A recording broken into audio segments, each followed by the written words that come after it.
نوح الجلد الثانی کی آج کی کلاس میں ہم علم نوح سے متعلق ابتدائی باتیں پڑھیں گے۔ علم نوح کی تعریف یعنی نوح کس کو کہتے ہیں، ڈیفینیشن کیا ہے۔ نوح وہ علم ہے جس کے ذریعے اسم، فعل اور حرف کو باہم یعنی آپس میں ایک دوسرے سے جوڑنے کی کیفیت اور ان کے آخری حرف کی حالت معلوم ہوتی ہے۔ دو چیزیں علم میں معلوم ہوتی ہیں، ایک تو ایک کلمے کو، ایک حرف کو، ایک اسم کو، ایک فعل کو آپس میں جوڑنے کی کیفیت، کس طرح سے جوڑیں گے، کہاں پر کیا آئے گا، اور دوسرا آخری حرف کی حالت کہ کوئی بھی کلمہ ہے اس کے آخر میں کیا آئے گا، زبر آئے گا، زیر آئے گا، پیش آئے گا۔ یہ دو باتیں ہمیں نوح میں معلوم ہوں گی۔ علم نوح کا فائدہ، کیوں نوح پڑھ رہے ہیں، فائدہ کیا ہے؟ انسان کو عربی زبان کی ترکیبی اور اعرابی غلطیوں سے بچانا۔ جو نوح کی تعریف میں تھا کہ جوڑنے کی کیفیت، تو وہ غلط نہ جوڑے، اسی کو ترکیب کہہ دیا یہاں پر، اور اعرابی غلطی، اعراب کلمہ کی آخری حرکت کو ہی کہتے ہیں۔ یہ علم نوح کا موضوع کیا ہے؟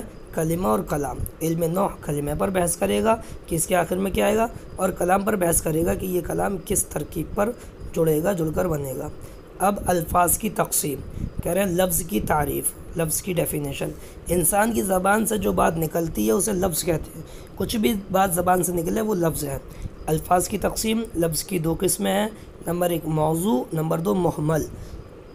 با معنی لفظ کو موضوع کہتے ہیں اور بے معنی لفظ کو محمل کہتے ہیں۔ جیسے کتاب، وتاب، تو کتاب بھی منہ سے نکلا، زبان سے نکلا، وتاب بھی منہ سے نکلا، زبان سے نکلا۔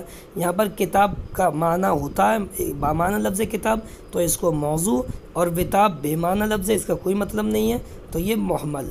موضوع کی تقسیم، موضوع کی دو قسمیں ہیں، کلمہ اور کلام۔ لفظ موضوع ہے تو اس کی ایک قسم ہے کلمہ، یعنی معنی دار لفظ ہے، تو یا تو وہ کلمہ ہوگا یا کلام ہوگا۔ کلمہ کی تعریف، با معنی مفرد لفظ کو کلمہ کہتے ہیں، یعنی ایسا لفظ جس کا معنی بھی ہو، مفرد ہو، واحد ہو، اس کو کلمہ کہتے ہیں۔ کلمہ کی تقسیم، کلمہ کی 3 قسمیں، اسم، فعل، حرف، جیسا پرانا پڑھا ہوگا۔ اسم کی تعریف، وہ کلمہ ہے جو اپنا معنی خود بتائے اور اس میں کوئی زمانہ نہ پایا جائے، جیسے زید، حامد وغیرہ۔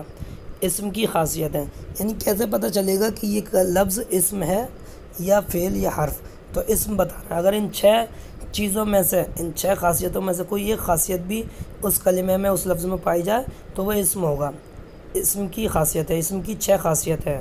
نمبر 1 اس کے شروع میں الف لام آتا ہے، جیسے الرجل، تو الف لام اسم کے ہی شروع میں آتا ہے۔ اس کے شروع میں حرف جر آتا ہے، جیسے من مکہ، دیکھیے یہ مکہ سے پہلے من حرف جر آ رہا ہے۔ اس کے آخر میں تنوین آتی ہے، جیسے کتاب، دیکھیے 2 پیش آیا آخر میں۔ وہ مضاف مضاف الیہ ہوتا ہے، جیسے کتاب احمدہ، تو یہاں پر دیکھیے کتاب مضاف ہے، احمدہ مضاف الیہ ہے، تو کتاب اسم ہے۔ وہ موصوف ہوتا ہے، جیسے عثمان فاضل، تو عثمان یہ موصوف ہے، اسم ہے۔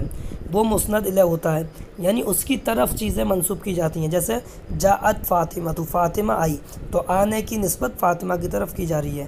مسند الیہ، اس کی طرف اسناد کی جاتی ہے، تو یہاں فاطمہ اسم ہے۔